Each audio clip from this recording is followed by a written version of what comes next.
A Bible class was happening, and the kids were studying the chapter on Corinthians about love.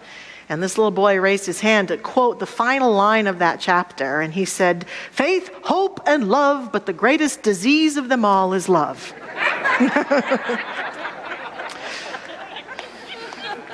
Sometimes I wonder if that's not true, actually. Especially when we start to approach things like Valentine's Day. Love is so organic and natural to the soul and to the essence of who we are. And finding a love in relationship is a wonderful, beautiful thing.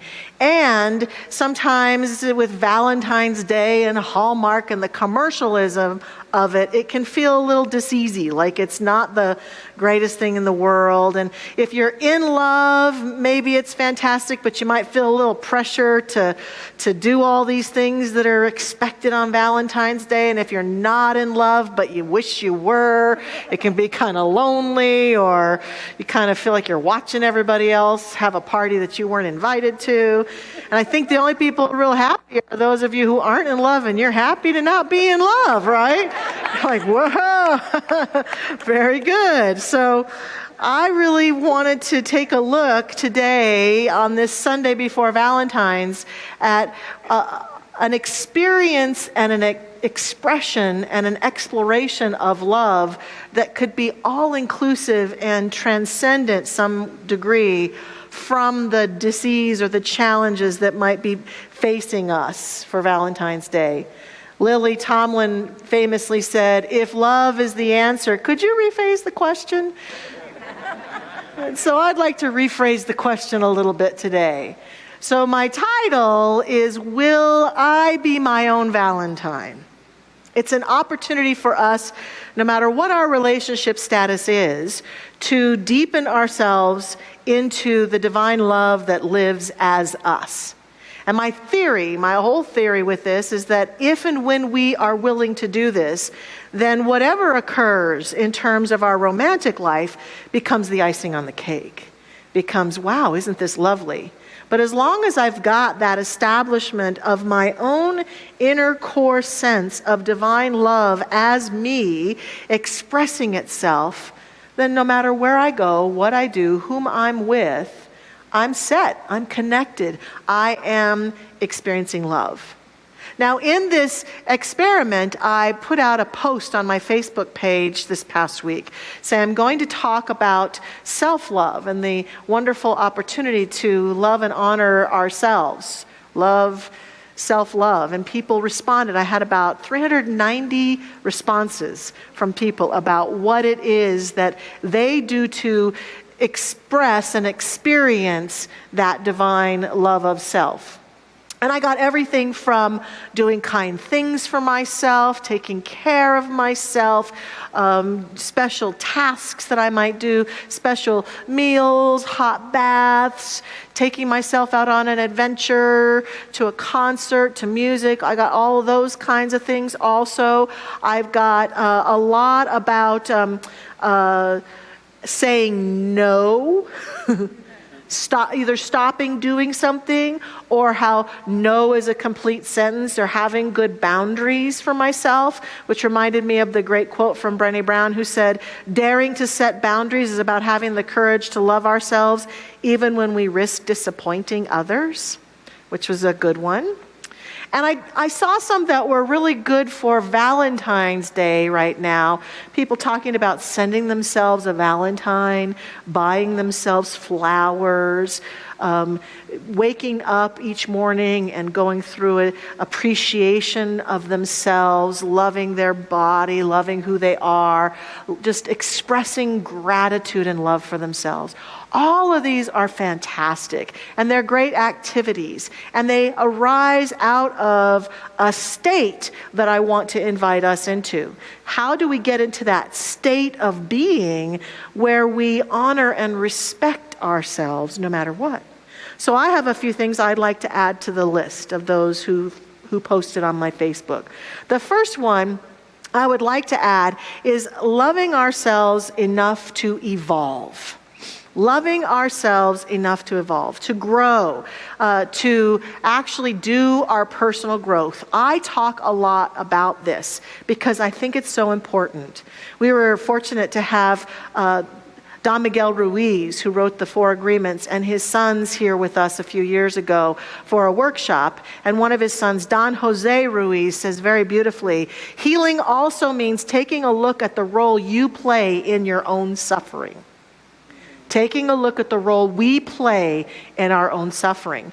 For me, that means that as I grow personally beyond my stories of suffering and my experiences of suffering, and I process it, and I let go of resentments, and I forgive, and I surrender the pain of that experience, I return myself to myself as the truth of who I am at the core of me. I came into this life, we all came into this life, a divine expression of spirit, and we've had experiences in life and relationships and activities that have hurt our hearts, that have caused us pain, that have felt sometimes betraying or hurtful to us, and we've all had that. And a huge part of self-love is being willing to acknowledge this, look at what we can do, what's our part to let go of it and move beyond it and get past it. Because what happens to us, I sometimes imagine life like our view of our life, like the aperture of a camera. And that if I have not processed and let go of all that pain, then how I see myself and the world is through a much smaller lens. The aperture can be turned way down so that all I see is about this much of life.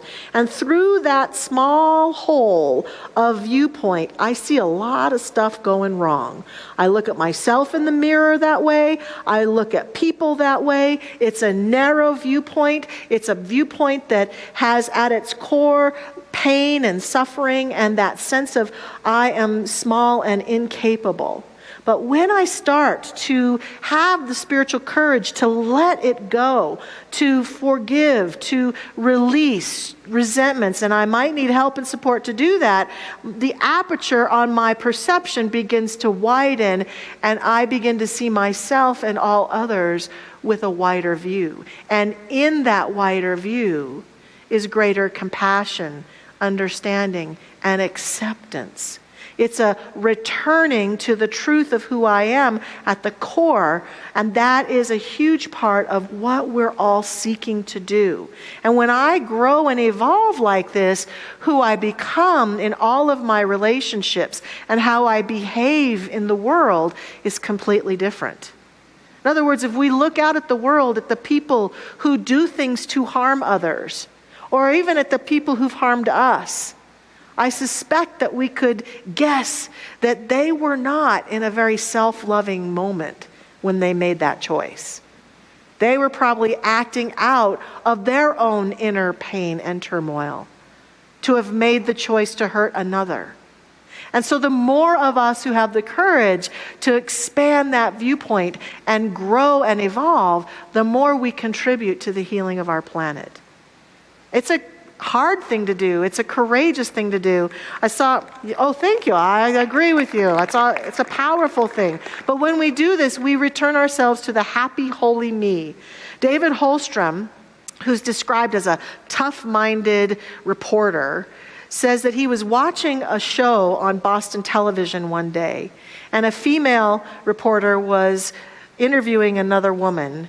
And this woman had described how she had been raised in a family where she had been abused by her mother and her father in every conceivable way, that she had suffered greatly.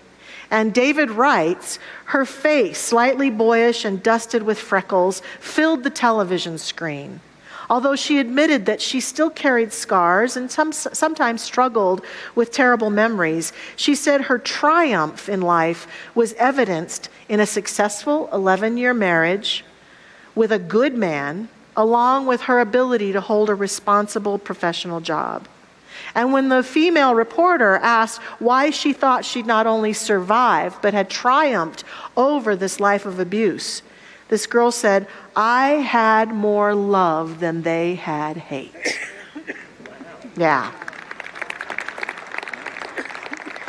He says, she said it just that way, direct, firm, chin tilted up just a little. I had more love than they had hate. So I say to us today, there's a chance for us to continue our evolutionary journey as we reflect back on our life, even if it was yesterday or years ago. Am I willing to let express through me more love than someone else might have been able to have in a moment for me, and let go and forgive and move forward in my life? That kind of evolution is self-love. That kind of intention is loving and respecting myself. I'm also inviting us to consider having enough love for ourselves then to express uniquely, to be the unique self that we are. I know growing up, in my moments of insecurity and obsession with wanting to fit in, I just wanted to be normal. I wanted to be as normal as possible. And one of our members at the first service, Roger Holloway, reminded me that normal is the setting on a dryer. Thought that was very good. Thank you, Roger, for that. Often our search for our sense of self is, how normal can I be? I just want to fit in. I just want to be like everyone else. And it's such a conundrum, because the truth of who we are at every level, from a spiritual level to literally the DNA of our bodies, is that we were meant to be unique, each one of us. We did not come here to be normal, to be like everybody else. We came here, and the energy and presence that created all that is didn't create us and say, go forth to the earth and be the normal. Right? That's not in it's not even in the Bible. Gosh, for gosh sakes. It's more like, go forth to the earth and express thyself as your unique self. The only way that you uniquely can be you, can express who you are. The creativity, the light, the shine, the joy. And we know this at some degree. This conflict exists within us, where we use our perception that we're not normal, that we're not right, to demean ourselves and to chunk away at our sense of self-worth, when all the while something in us spiritually understands the unique way that we've come here to be. And if we look at the stories that we cling to in our culture, the movies and television and books and musicals, for gosh sake, musicals. I know practically every song and every musical that exists. And they're all this arch of a person or a group of people is normal, but some of them want to be unique, and in their desire to be unique, they break forth, which creates all this drama and conflict and problems for the family or people around them. And then finally they come around, and this person then goes forth, and the happy ending is almost always them breaking with tradition and being their unique self. And then you and I walk around going, I just want to be normal.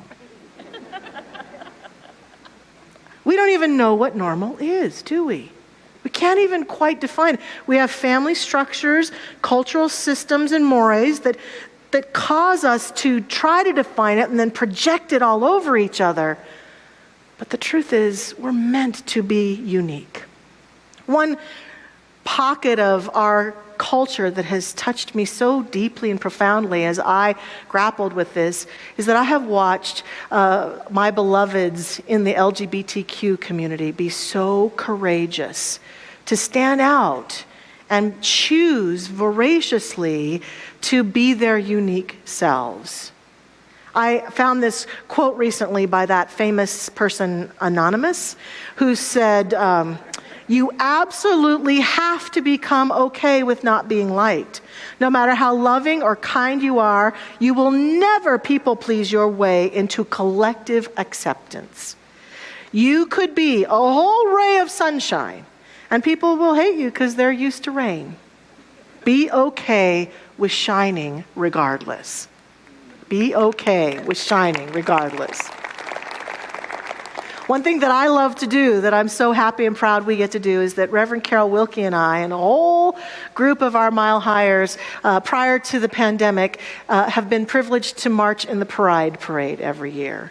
And we go down, and Mile High Church has a place in the Pride Parade, and we go and we take a banner and we take a car that's a convertible car, and Reverend Carol and I, one of the fun things is we get to sit on the car and wave at everyone like queens, which is a lot of fun. But we go through the parade route, and people are just being themselves, really out there being themselves, wearing whatever they don't want to wear or do want to wear, just flashy, fun, and some are just fairly normal like us, whatever normal is, wearing t-shirts and jeans. Some of us are wearing, I wear a purple or a rainbow wig a lot of the times and just have a great time. So it's just all sorts of self-expression, unique expression. And when I'm in it, I can look at it and go, I would never put that on. That would not work for me, but God love you, have a great time, right?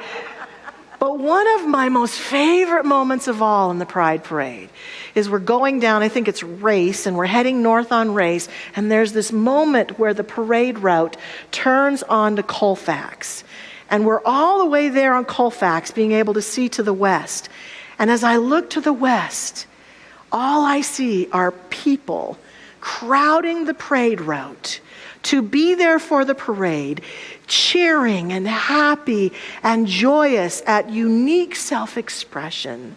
And then I'm seeing the capital for our state, and I'm seeing the beautiful cathedral across from the Capitol, and I'm seeing the mountains. And in that moment, I have a moment of, this is how it should be. All of us celebrating the unique expression that we are. Standing in that, being that, allowing that, cheering that on, because this is the true nature of us and of God. And it's a moment of awakening for me, where I feel the holiness of it. In The Coming of the Cosmic Christ, author Matthew Fox says, one must let go of internalized oppression and dare to see oneself again as an image of God, as an original blessing, as a co-creator with divinity. Self-love is a rare and radical kind of love because it requires a trust of our right to be here and of the universe's love of us. That's what we're about. Loving ourselves enough to express. And I think that the other thing we can do, the next thing we can do after all that, as we continue to evolve and express, is loving ourselves enough to love. To allow ourselves to shine that light that we are towards other people. To be a loving expression of the uniqueness that we are.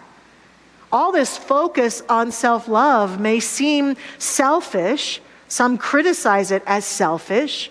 But I say again that the ones of us who will show up and stand in the worth and the light that we are will be the ones to shine that light into the collective, into the life we lead. We will be the way showers for our friends and our family. We will be the way showers for humanity to rise forth into that divine love that's based in the knowingness that we are spirit in expression, and we choose to be it and shine it, and our eyes and our hearts open up to allow that love to warm the presence of every condition, conversation, and situation in which we find ourselves. We do nothing by shrinking. Marianne Williamson wrote that famous quote about we don't do ourselves any good by playing small, and we're afraid to step out into the light, and yet stepping out into the light and being that light is what we're called to do. Because every day we're faced with conditions in the world, conditions in our life, situations in our relationships where the question becomes, will we remain open-hearted or will we shut down? And to those of us who will remain open-hearted and allow that love to flood through us and allow ourselves to approach the conditions, the people, the conversations from that place of love, we'll find solutions and we'll find a forward progress as humanity that we've been yearning for and seeking. But each one of us has a part to play in that. Marianne Williamson also says to us, think of yourself as God's personal representative today on earth, only to beam love to everyone you see or even think about. She says miracles will happen. So when we choose this kind of powerful love, choose it over and over and over again, we then become our own Valentine. We become a place where that love lives itself out magnificently. It takes commitment. It takes commitment. And indeed today, I could have us do a vow of love if we're in a romantic relationship to our beloved. Today, however, I'm inviting us to make a commitment to ourselves, to love ourselves enough to make a commitment. Now, years ago, I admit, here at Mile High Church, there was a woman that I knew who made a big deal out of having a ceremony up in the mountains where she intended to marry herself. And I giggled like you guys did. And then she asked me to be there and be part of it. She wanted me to stand on a rock and sing, "To God be the glory." And I was like, no, I can't do that. That's just kind of weird. She had a best lady, and she had rice to throw at the ceremony and cake. She was going to feed her. I was like, no. But today, I stand here, regardless of that experience, suggesting that the most powerful thing we could do for ourselves this Valentine's Day is make a commitment and vow to ourselves. To love ourselves. Yes. And we want to help that happen. So we want everyone this Valentine's Day to get a Valentine. So as you leave today, our ushers have one of these Valentine's Day cards that says Happy Valentine's Day from Mile High Church. But on the back of it, it also has a quote about love from our founder, Ernest Holmes, and it has an affirmation. And today, tomorrow, the week ahead, we're inviting you to use this affirmation as a place of self-love, to treat yourself like your Valentine, to treat yourself with great love and appreciation and joy, and to send that love to any and all whom you choose to do so, but to be your own Valentine. And we're going to do, just as our closing prayer, a little ceremony with this. So I'm going to pray, and then I'm going to invite us to repeat this affirmation a couple of times. Practitioners, I'm going to invite you to stay seated today for our prayer. We usually have you stand, but I would like to invite you to participate fully in this with us. And at home, wherever you are, if you can, take a moment to, if you're driving, don't do this, of course, but take a moment to just get quiet and place our hand on our heart if we'd like, or both hands, and we just take a deep breath. And as we go within, we choose love today. Choose this day whom you shall serve. And today, I accept and affirm that we who are here today choose to serve love. We choose to be an opening for divine love. We choose to become willing and able and intentional to grow and evolve, to express ourselves with great love and joy, to stand in the midst of our life and be willing to shine that love out through us into all our relations and activities. We choose to accept divine love. And so I invite us today to take a vow that we speak aloud, allowing us to feel the reverberation of these words in our body and in our energy, claiming these truths. And so please repeat after me. The essence of me is divine love. The essence of me is divine love. I embrace this. I am this. I express this. And this vow becomes implanted in our heart this day as we move forward. A vow that allows us to surrender any habits of criticalness or any mind chatter about being unworthy, to surrender any activities that we might have been about that are not the most loving and kind to ourselves, and instead to feel ourselves as we say these words and feel them having their way in us, walking forward from this place, choosing habits of loving thoughts towards ourselves, loving action, loving energy, a nurturing that we give to us. For the truth is, of all the love relationships we shall have in our lifetime, the relationship with ourself is the one we will have every single day, no matter what. It's one that deserves nurturing. It's one that is born out of the divine nature of our very being. We choose it. We choose to love ourselves. And in the spirit of this love, I invite us now to bring to mind someone we choose to extend this love to, and to imagine standing in front of them now, seeing their face in front of us. Maybe it's our lover, our partner, our spouse, or a friend, or a sibling, or someone in our family, or someone in the world we've had challenge with. But we stand in front of them and see them in front of us. And we vow to love ourselves so fiercely that we show up in that relationship as a place of loving safety. And once again, I invite us to repeat, the essence of me is divine love. I embrace this. I am this. I express this. And this truth now, born in us and as us, is birthed into the field of energy and into our life. We go forth and live in love, as love, this day and every day. And I am so grateful for the love that is unleashed through us and as us now. I release this prayer to the action of that law that makes it so. So good. Thank you, life.